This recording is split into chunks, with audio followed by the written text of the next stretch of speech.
Friends, मी मनीषा वारंग स्वागत करते आपलं वुलन वंडर स्टुडिओ या यूट्यूब चॅनलवर। आज मी तुम्हाला हे जो काही आपण कार्डिगन विणत आहोत, ब्लाउज कार्डिगन, त्याची स्लीव्स कशा पद्धतीने मी विणली आहे ते मी आज इथे तुम्हाला दाखवणार आहे। एक बाजूची स्लीव्स मी इथे अटॅच केलेली आहे, तुम्ही पाहू शकता। इथे एक बाजूची स्लीव्स मी विणून अटॅच केलेली आहे। दुसऱ्या बाजूची स्लीव्स मी इथे तुम्हाला दाखवते की मी कशा प्रकारे विणलेली आहे ती।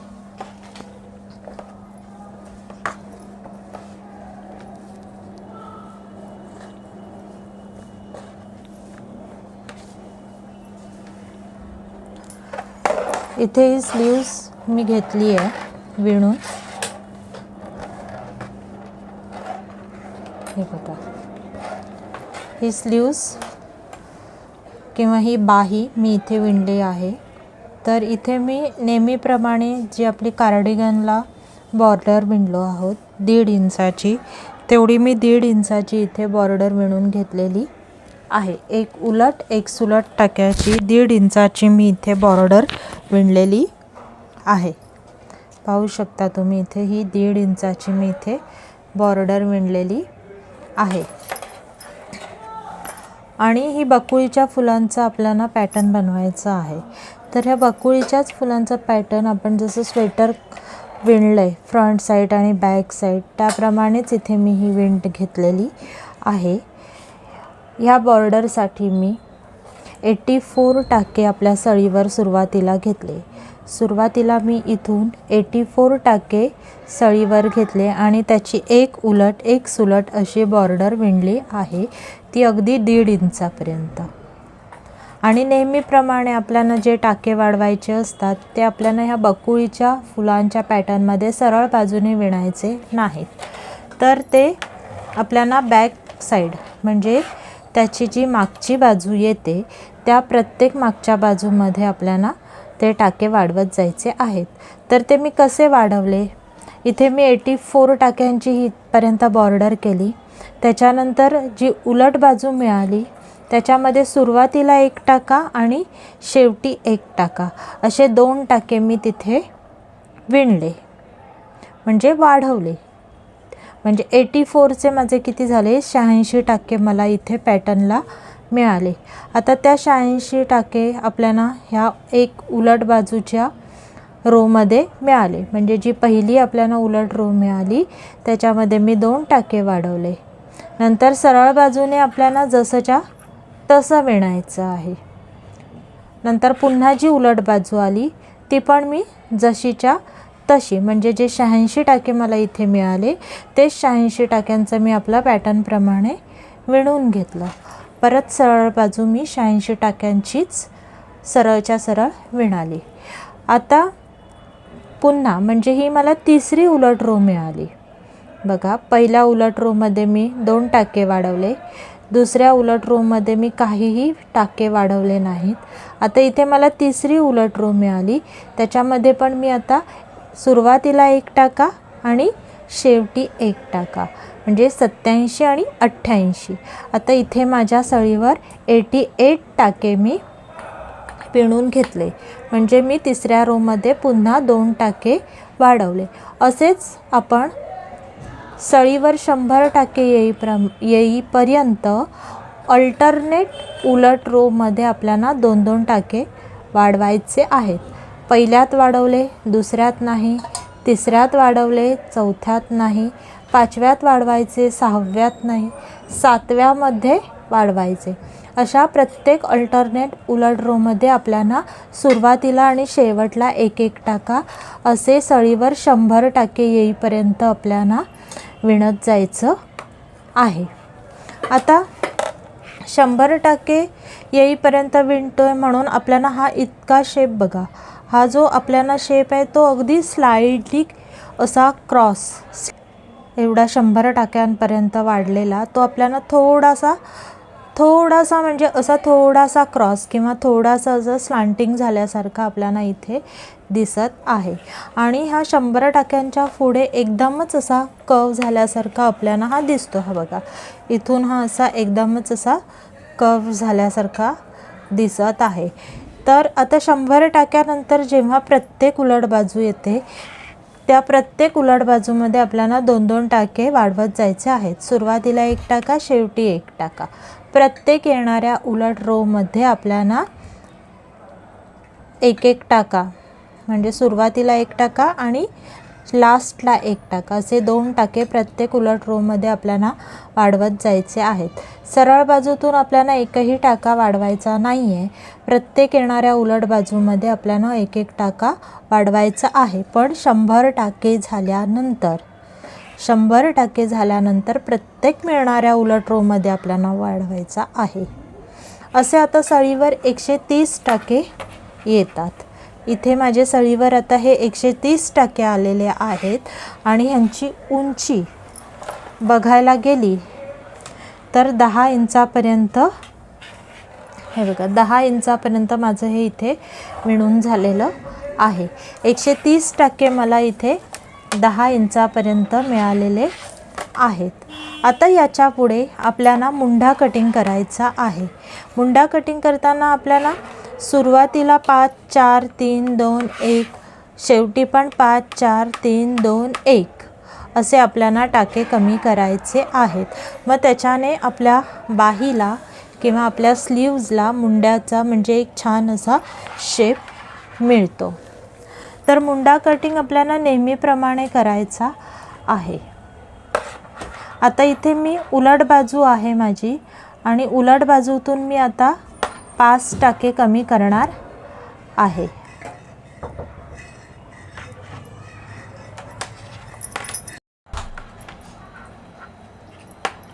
आता इथे मी 1 टाका कमी केला आहे. हा दुसरा टाका,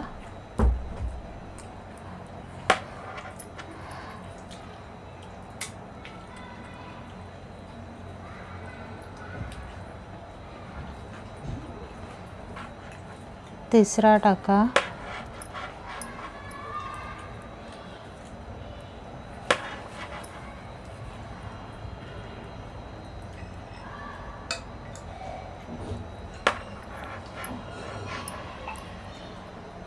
हा चौथा टाका,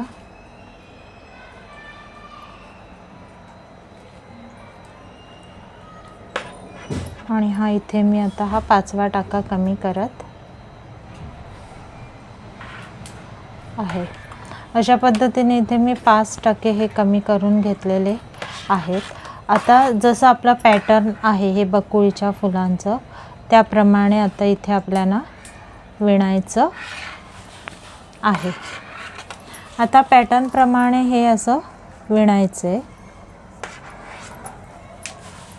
3 टाक्यांचा मिळून 3 टाके आपल्याला इथे विणत जायचे आहेत. पुन्हा हा एक सिंगल टाका, त्याच्या पुढे पुन्हा आपल्याला हे 3 टाके सोबत विणायचे आहेत. उलट बाजूने आपला हे पॅटर्न उलट बाजूने चालू होतं, पण डिझाईन आपल्याला फ्रंट साईडलाच दिसते. अशा पद्धतीने मी ही पूर्ण रो इथे विणून घेते. सेम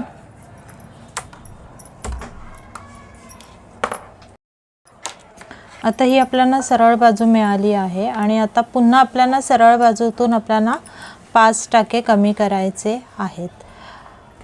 1 टाका विणून घेतला, हा दुसरा टाका विणला, पहिला टाका दुसऱ्या टाक्याच्या डोक्यावरून काढला, परत आता हा तिसरा टाका विणला, दुसरा टाका तिसऱ्या टाक्याच्या डोक्यावरून काढला, चौथा टाका विणला, तिसरा टाका चौथ्या टाक्याच्या डोक्यावरून विणला, हा 5वा टाका विणला,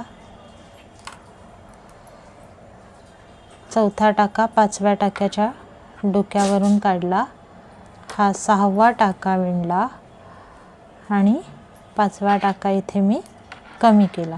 आता अशा पद्धतीने मी इथे 5 टाके कमी केलेले आहेत. हे बघा, इथे 5% कमी केले सुरुवातीला, इथे पण आता मी 5% कमी केले आहेत. आता जशी आपली डिझाईन आहे किंवा पॅटर्न आहे त्याप्रमाणे विणून घेणार.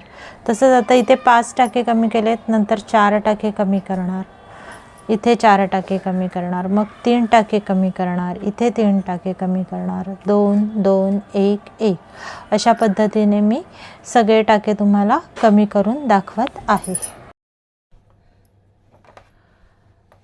अशा प्रकारे मी दोन्ही बाजूनी 5 4 3 2 1, इकडून पण 5 4 3 2 1 असे टाके कमी करून घेतले आहेत.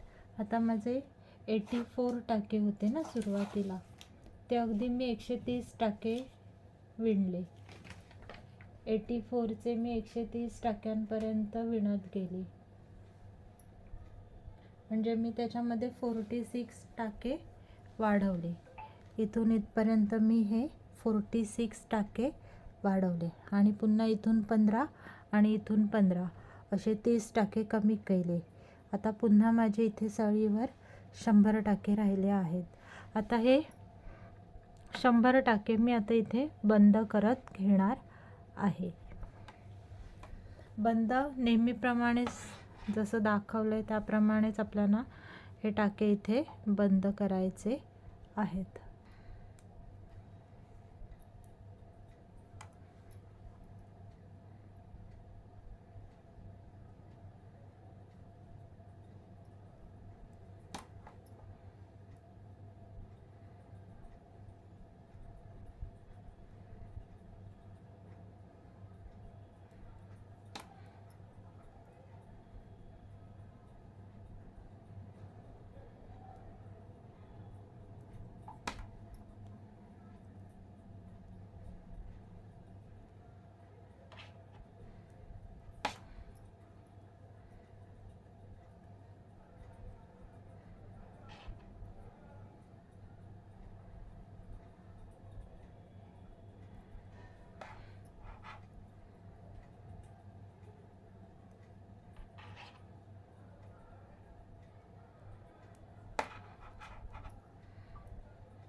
अशा पद्धतीने मी इथे आपले सगळे टाके बंद करत जाणार आहे. तर अशा प्रकारे मी इथे आपली बाही कटिंग करून झालेली आहे आणि मी असे मार्क लावून घेतलेले आहेत. ह्या बाहीचं असं सेंटर काढून शोल्डरच्या इथे एक मार्क लावला आहे आणि एक इथे कॉर्नरला इथे टोकाला मार्क लावला आहे. आणि आता इथे मी एक सुईमध्ये धागा होऊन हे आता इथून अशी आपली बाही शिवून घेणार आहे. हा फ्रंटचा जो मुंडा कटिंग आहे त्याला बाहीचा हा इकडचा मुंडा कटिंग तेवढ्याच भागामध्ये असा मी जोडणार आहे. हा फ्रंटचा इथपर्यंत आहे तर तिथपर्यंतच मी हा आपला इथे मुंडा जॉईंट करून घेणार आहे. आणि मग त्याच्या पुढे मी असं पकडून एकदम ॲक्युरेट असं आपलं कटिंग करणार, बाही जोडून घेणार आहे अशी. तर आता इथे मी सुईमध्ये त्याच रंगाचा धागा होऊन इथे आता बाही जोडून घेणार आहे.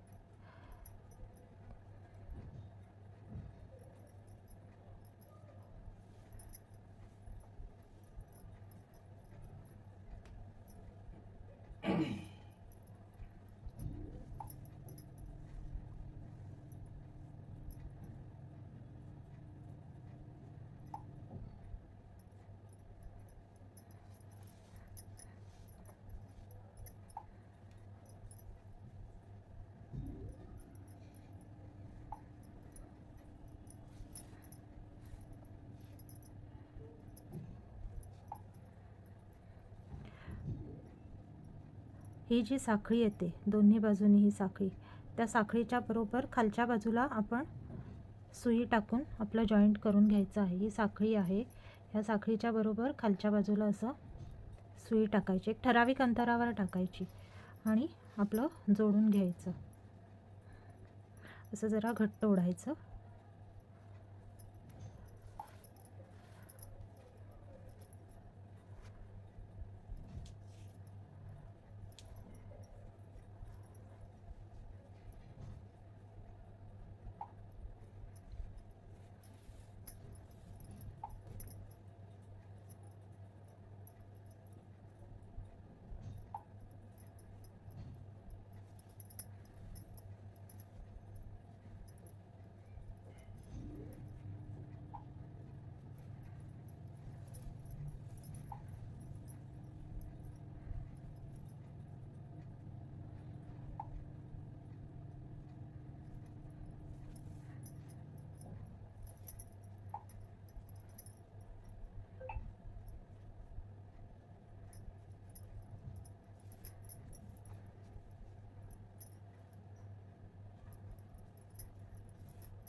हे बघा इथे मी हा अशा प्रकारे जॉईंट करून घेते आहे. आता हा बाहीचा मुंडा आणि फ्रंट साईडचा मुंडा जो कटिंग होता त्याला मी बरोबर अशा प्रकारे जॉईंट करून घेतलं. हे मागच्या बाजूने हे असं दिसतं, कुठेही असं जॉईंट दिसत नाही फ्रंट साईडने.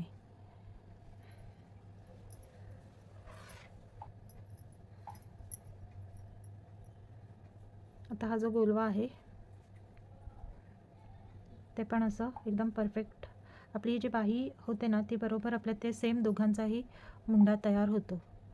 म्हणजे बाहीचा आणि फ्रंट अँड बॅकचा मिळून जो तयार होतो खड्डा सेम होतो. म्हणजे कुठेही आपल्याला ॲडजस्ट करायला लागत नाही. अशा पद्धतीने पूर्ण आपण इथे बाही स्टिच करून घेणार आहोत. तर मी आता तुम्हाला ही अशी बाही टोटल इथे स्टिच करून नंतर दाखवते. अशा प्रकारे इथे आपली ही पण बाही स्टिच झालेली आहे आणि इकडची पण बाही स्टिच झालेली आहे आणि आपला कार्डिगन इथे पूर्ण झालेला आहे. स्लीव्स जोडून कार्डिगन आपलं इथे पूर्ण झालेलं आहे.